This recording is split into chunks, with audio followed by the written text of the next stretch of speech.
कल के लेक्चर में हम लोगों ने प्रिपरेशन ऑफ एल्कोहल स्टार्ट करा था और उसमें हम लोगों ने प्रिपरेशन में पहले हेलो एल्केन से बनाया था, उसके बाद reduction of aldehyde, ketone, carboxylic acid, ester, इन सबों से बनाया था।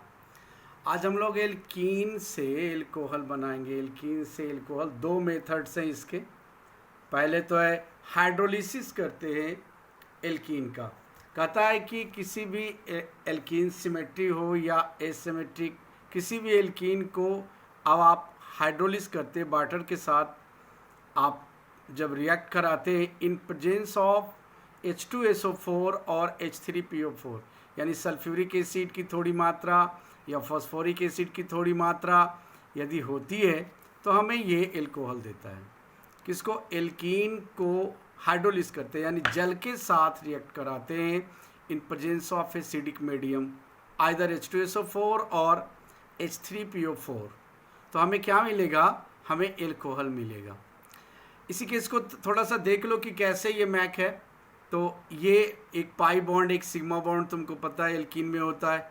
H2O जैसे ही इसको हम एसिडिफाइड करते हैं, यानी एसिड की मात्रा होती है, तो ये H पॉजिटिव और OH निगेटिव आयन में टूटता है। जैसे ये टूटेगा और ये बॉन्ड जब शिफ्ट करेगा तो ये निगेटिव ये पॉजिटिव के साथ जुड़ेगा। देखो पॉजिटिव के साथ जुड़ने पे क्या होगा? CH3, और ये पॉजिटिव इस निगेटिव के साथ एडिशन होगा तो ये OH अर्थात CH3 CH2OH एल्कोहल इसके हो। तो ध्यान रखना H2O के टूटने पे हमें H पॉजिटिव OH निगेटिव देता है। ऐसे स्टेज में क्या खेल है कि जो निगेटिव पार्ट OH का होता है वो कहाँ जुड़ेगा? उस डबल बॉन्डेड कार्बन पे जहाँ हाइड्रोजन की संख्या कम होगी। As a Markovnikov rule, under Markovnikov rule हम लोगों ने पढ़ा था। तो इस स्थिति में जब एसिमेट्रिक एल्कीन जो टर्मिनल होता है, एसिमेट्रिक टर्मिनल एल्कीन की हाइड्रोलिस करते हैं तो हमें क्या होता है कि सेकेंडरी एल्कोहल प्राप्त होता है। सेकेंडरी एल्कोहल, चलो यहाँ भी बात करते हैं। यहाँ पे सेकेंडरी एल्कोहल तो प्राप्त हो गया, लेकिन उस डबल बॉन्डेड कार्बन पे जाना है निगेटिव ग्रुप OH जहाँ पे हाइड्रोजन की संख्या कम होती है। यहाँ पे लो, यहाँ पे 1 2 3 4, तो यहाँ पे हाइड्रोजन इस कार्बन पे नहीं है, और इस कार्बन पे 1 2 3 बॉन्ड का मतलब एक हाइड्रोजन है। तो ऐसे स्थिति में जब इसको हाइड्रोलिस करेंगे तो इसका OH इस कार्बन पे आएगा और ये कंपाउंड इस तरह से हमें फॉर्म करेगा।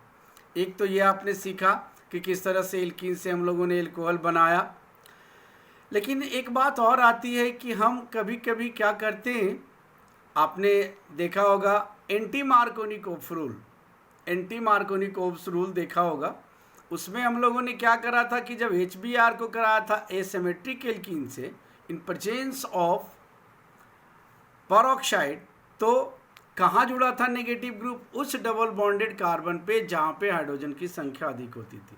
यहाँ पे वो बात नहीं है, एंटी मार्कोनिकोफ नहीं है, इसको कहते हैं हाइड्रोबोरेशन ऑक्सीडेशन। हाइड्रोबोरेशन रिएक्शन भी कहते हैं, हाइड्रोबोरेशन ऑक्सीडेशन। इसमें क्या है? कहता है कि एसिमेट्रिक एल्कीन को जब आप हाइड्रोलिस करेंगे किसके साथ? H2O2 हाइड्रोजन परऑक्साइड के साथ NaOH की उपस्थिति में, साथ में BH3 के साथ, यानी बोरान के साथ, बोरोन नहीं बोरान के साथ, बोरान और एल्कलाइन मीडियम होना चाहिए H2O2 और NaOH के साथ जब करते हैं तो इसका जो OH ग्रुप है, 3OH ग्रुप, OH ग्रुप जो है वो कहाँ जुड़ेगा? उस डबल बॉन्डेड कार्बन पे जहाँ हाइड्रोजन की संख्या अधिक होती है, दिस कार्बन। ये कभी भी हमको एल्प्रोपिन से 1 प्रोपेनॉल बनाना हो तो हम डायरेक्टली इसका हाइड्रोबोरेशन का उपयोग कर सकते हैं। चलिए इसी में देखते हैं 2,3,2 मिथाइल प्रोपीन। तो इस स्थिति में जब हाइड्रोबोरेशन होगा तो OH कहाँ जुड़ेगा? यहाँ, इस डबल बॉन्डेड कार्बन, ये दोनों है। तो ये डबल बॉन्डेड जो कार्बन, इस पे हाइड्रोजन की संख्या अधिक है तो इस पे देखिए OH यहाँ पे जुड़ा हुआ है। इस तरह के कंपाउंड का फॉर्मेशन होता है। तो ये बड़ा उपयोगी है, कन्वर्सन्स में काफ़ी ज़्यादा उपयोग आता है। तो इसको ज़रा अच्छे से ध्यान कर लेना। दोबारा देख लेना मैकेनिज्म भी। हम लोग अब स्टार्ट कर रहे हैं ग्रिग्नार्ड रिएजेंट से। ग्रिग्नार्ड रिएजेंट आपको याद होगा, एल्काइल मैग्नीशियम हाइलाइड को ग्रिग्नार्ड रिएजेंट कहते हैं। कहता है कि एल्काइल मैग्नीशियम हाइलाइड को जब आप carbonyl group C double bond हो एल्डिहाइड और कीटोन के साथ ड्राई ईथर की उपस्थिति में रिएक्ट कराते हैं तो ये क्या होता है कि ये बॉन्ड टूटता है और निगेटिव, और तब ये C पे पॉजिटिव चार्ज आएगा, और ऐसी स्थिति में ये R ये टूटेगा, ये निगेटिव और ये पॉजिटिव, MgBr पॉजिटिव के केस में या MgX पॉजिटिव के केस में। ऐसी स्थिति में एक एडिशनल प्रोडक्ट प्राप्त होता है। देख लीजिए एडिशनल प्रोडक्ट कैसे प्राप्त होगा। C के साथ कौन जुड़ेगा? C के साथ जुड़ेगा R, आपने देखा है एल्काइल ग्रुप। O के साथ कौन जुड़ेगा? MgX, ये जुड़ गया। एक एडिशनल प्रोडक्ट बार बार आएगा।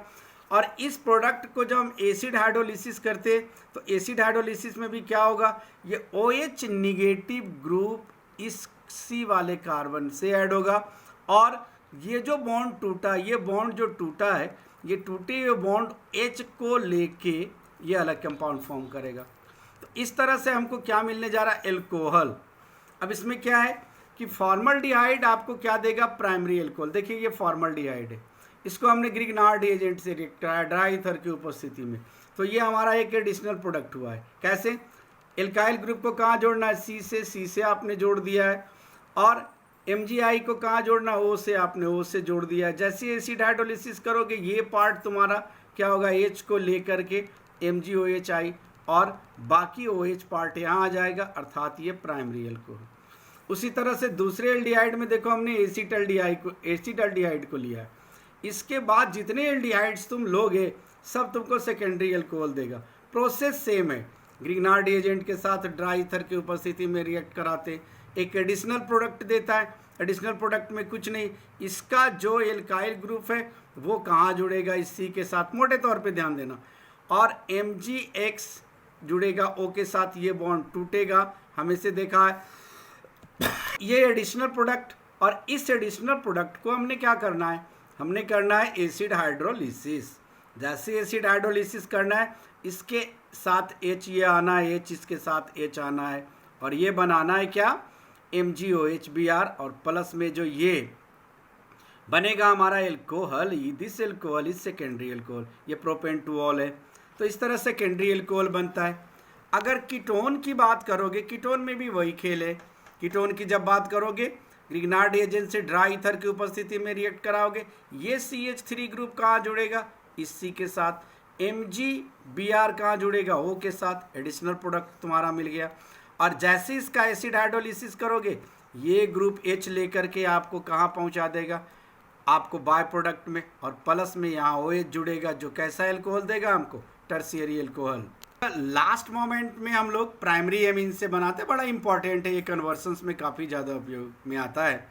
कहता है कि प्राइमरी एमीन को freshly prepared nitrous acid, freshly prepared यानी ताज़ा बना हुआ। अब बना के हम नाइट्रस एसिड को नहीं रख सकते, वो स्टेबल कंपाउंड नहीं है, इसलिए उसको दिया जाता है NaNO2 sodium nitrite plus HCl को जब आप रिएक्ट कराओगे तो आपको मिलेगा HNO2 plus NaCl। This is freshly prepared nitrous acid के साथ जब 0 से 5 डिग्री 273 टू 278 केल्विन टेम्परेचर के अधीन जब करोगे, ये एकदम नॉर्मल टेम्परेचर से भी कम, यानी 0 से 5 डिग्री आइस कोल्ड टेम्परेचर पर जब इस रिएक्शन को कराते तो हमको एल्कोहल देता है। ये ऐसे भी आपको दे सकता है ये रिएक्शन। मान लो ये एक एमीन है, प्राइमरी एमीन, और इस प्राइमरी एमीन को इसने क्या? HONO, इसी को आप लिख सकते हो HNO2, इसको तोड़ के ऐसा भी लिखा जाता है। 0 से 5 डिग्री सेल्सियस, सीधा याद रखना ये फ्रेशली प्रिपेयर्ड है, ये बना के रखा नहीं जाता है। और तब ये क्या करता है? हमको क्या देता है? एल्कोहल देता है, साथ में नाइट्रोजन गैस और जल भी देता है। इससे हमें कोई मतलब नहीं, ये आपके बाय प्रोडक्ट्स हैं। तो एल्कोहल बनाने के ये एमीन से आसान है। याद रखना कि एमीन को कैसे? प्राइमरी एमीन को फ्रेशली प्रिपेयर्ड नाइट्रस एसिड से 0 से 5 डिग्री सेल्सियस टेम्परेचर के अधीन जब हम रिएक्ट कराते हैं तो हमको एल्कोहल मिलता है। तो बच्चों आज का जो लेक्चर है यहीं तक है, प्रिपरेशन हम लोग का पूरा हो गया। और पीडीएफ में सारा कुछ भेजा जा रहा है। सबको अच्छे तरीके से वीडियो बार बार देखना, प्लस ये जो नोट्स दिया जा रहा है इसको अच्छे से रखना और नोट कर लेना। अगर नोट नहीं करोगे सब वैसे ही रह जाएगा और तुम्हें कोई फ़ायदा नहीं मिलेगा। तो अगर बेनिफिट्स उठाने हैं तो सारे तरह से मैं और अच्छे से अच्छे वीडियो ला रहा हूँ, तुम करो इसको। Thank you.